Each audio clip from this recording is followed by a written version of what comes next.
Can it be that one can eat matzah from unkosher flour? How can it be? One has to eat matzah, leil Pesach, but there is no kosher flour. There is only flour which is chadash. It's not the Tes Zayin in Nisan yet, and yet you're still not allowed to eat from this flour. So how can it be that we will say to a person he should eat matzah from this flour? In Kovetz Se'aros, Simen Yudalit, or Yisei, again in Kovetz Shiurim, Chelek Beis, Simen Mem, an interesting chakira. In Yevamos Daf Chaf, we learn a rule. It appears many times in the Shas.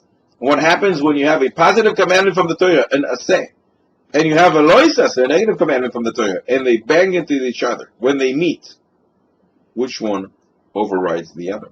The klal is, the rule is, if you can fulfill both, that's great, but if you can't, let the aseh come and override the lois aseh.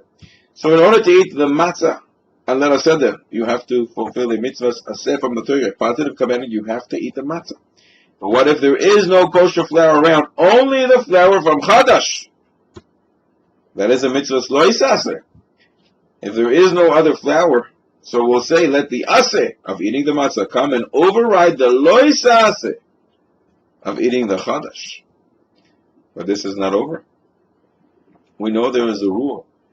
In order to fulfill a positive commandment, one has to spend up to a fifth of his money, 20% of his assets. In order not to transgress a lois aseh, one has to spend everything he has, not to transgress a negative commandment.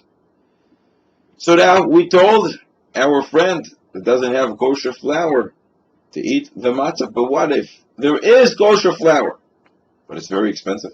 It's much more than a fifth of his money. So what should he do? In order to fulfill a positive commandment of eating matzah, one doesn't have to spend more than 20% of his money. So therefore he can eat a non-kosher matzah.